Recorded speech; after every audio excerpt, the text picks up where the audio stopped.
unusual experiment is about to be filmed in the studios of City TV in Toronto. The stars of this show are 8 people sitting around a table. Off to the side on a raised bench are 3 men observing the experiment. Reverend Lindsay King, psychologist Joelle Whitten, and Dr. George Owen, scientific director for the Toronto Society of Psychical Research. The studio director gives the signal that the experiment may begin.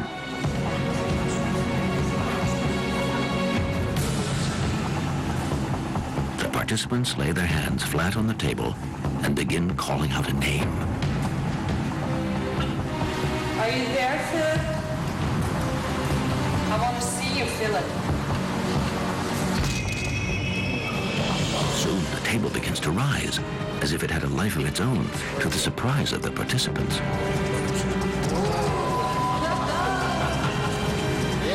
Shortly afterwards, it seems that Philip no longer wishes to remain in the middle of the room. As he heads toward Reverend King, the table moves with him. And the 8 mediums have a hard time keeping their hands in place. Once the table stops, one of the participants suggests to the clergyman that he say hello to Philip. Hello, Philip. The table rises in response. The only problem is that Philip doesn't exist and never did. Philip is an imaginary ghost.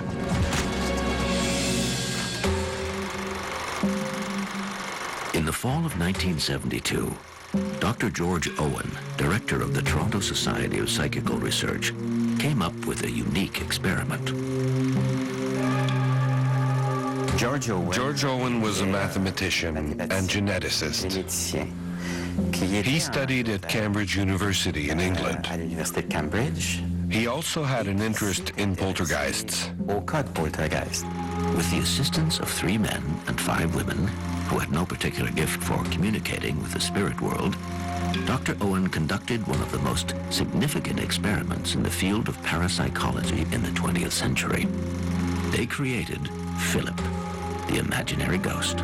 Philip the Imaginary Ghost was an attempt by the Toronto Society for Psychical Research to prove that paranormal events could be created without the help of spirits from another plane.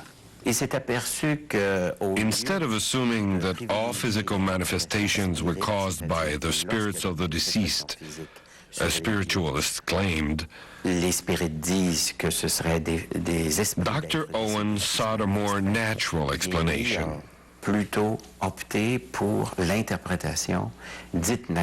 wanted to show that living beings, through some mechanism that has yet to be explained, could project their energy onto material objects. Dr. Owen asked the group of 8, as they were called, to imagine the fictitious character with a name, age, gender, and nationality. They came up with Philip, a 30-year-old aristocratic Englishman living in the 17th century at Diddington Manor in Warwickshire, England. Then they invented Philip's life story. He had a wife, Dorothea, who was cold and frigid. He fell in love with Margot, a beautiful young gypsy. Dorothea discovered her husband's infidelity and accused Margot of witchcraft. Margot was condemned and burned at the stake. Heartbroken, Philip took his own life, jumping off the battlements of Diddington Manor. He was only 30 years old. Of all these biographical tidbits, Diddington Manor was the only element that was real. And of course, it had never had an occupant resembling Philip. It took them several months before they had worked out the details of the character they were going to create. So it was 1973, I think, between 8 and 9 months later, that the experiments actually began. They met on a weekly basis in a designated area of the society headquarters, which we call the Philip Room. And no, this room was not used for any other purpose. Had a card table with 8 metal chairs around it. And they met once a week for a period of well over 10 years. Philip, are you there, Philip? The group sat around in a circle with a picture of Philip in a sort of a meditative state, trying to produce an apparition. And after a year, nothing happened. No phenomenon, no apparition. Philip, we're looking for you. Philip, give us a sign, please. At first, the members just developed a friendship with each other. They spent months together, with no occurrences of a psychokinetic or telekinetic nature. De psychokinésie ou télékinésie. Then at some point, they changed their strategy. De stratégie. And suddenly, they began to see results, Alors ce sont ces effets like raps on the table or under it. au-dessus ou en dessous de la table. And the table began to shake and move. These were physical things that could be recorded. Give us a sign, Philip. Philip, are you there, Philip? Within a month or two of talking to this imaginary ghost, Philip, people started to get raps on the table. In turn, each person would say something like, "Good evening, Philip," "Hello, Philip," and there would be raps underneath their fingertips. Or if a visitor came Oh, in yes, not one time. and identified himself and said, "Hello, Philip," there'd be a rap underneath the visitor's hand. These raps were audible, were tape recorded, and had a characteristic sound envelope. And we've published the results of that auditory study. The tapping eventually led to the table being shaken, eventually moving, and eventually actually turning right on its side. Those were really the proofs that they had in fact accomplished their experiment. Philip's manifestations were far from what they had hoped for, but still, the group would ask a question, and Philip would answer. Surprisingly enough, the answers always corresponded to his alleged biography. As the seances progressed, Philip became more enterprising. After a few raps on the table, he would raise it off the ground and make it dance on 2 or 3 legs. We were very careful to try and avoid hoaxes.